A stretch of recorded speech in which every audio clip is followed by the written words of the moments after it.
Father Christopher, thank you for joining us. It's a pleasure to have you on the Progeny podcast.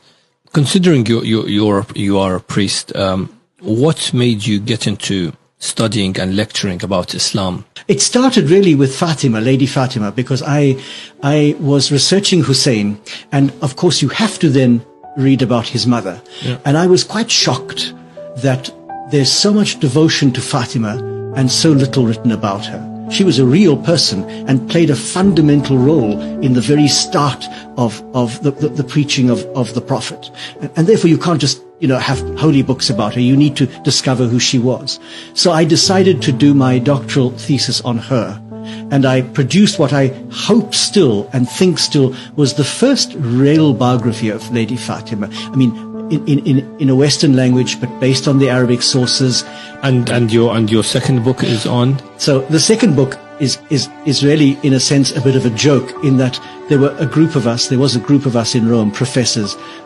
All of us have doctorates in Arabic Islamic studies. So we were sitting around a table at lunch, basically complaining that the Muslim scholars are not writing about the woman of Karbala, for example, substantial work. And we each decided that we would take a female figure and produce a proper biography. So, of course, I took Zainab. I said, oh, well, I know her mother. I'm going to now do her. None of the others were serious. So none of the others actually did anything. The book is called Half of My Heart because there was a lament that Zainab sung, I think, on the day of Karbala myself. Some of the historians put it later, but I think it was on that very day when she saw the body of her brother and his companions unburied.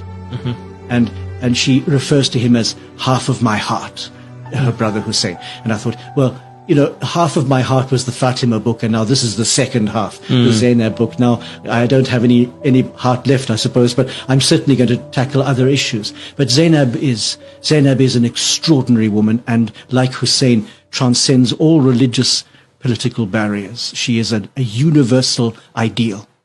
She intervenes a number of times, I think 3, on the battlefield.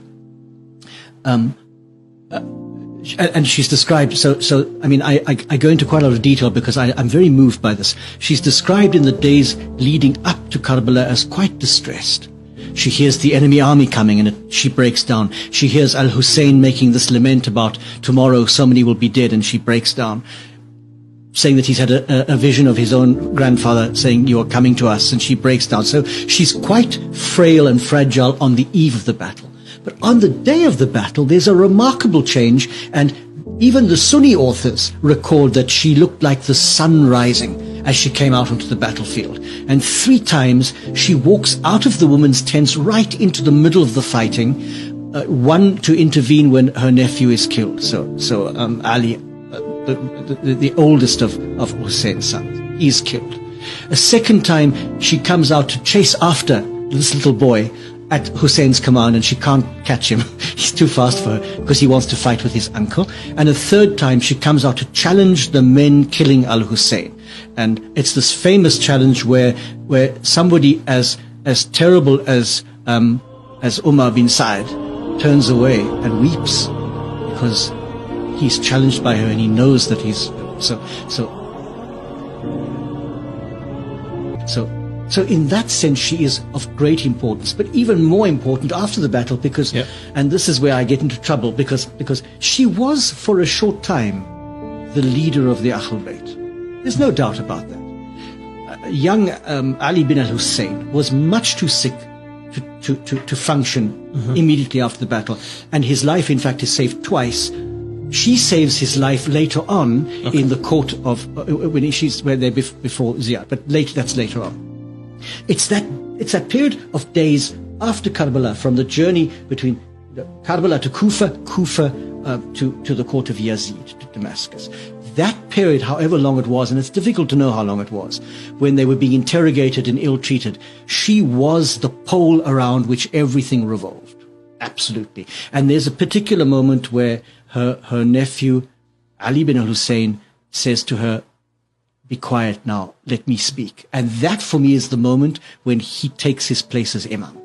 He's Imam, but when he actually takes his place and takes over leadership of this group. But until then, it is Lady Zainab.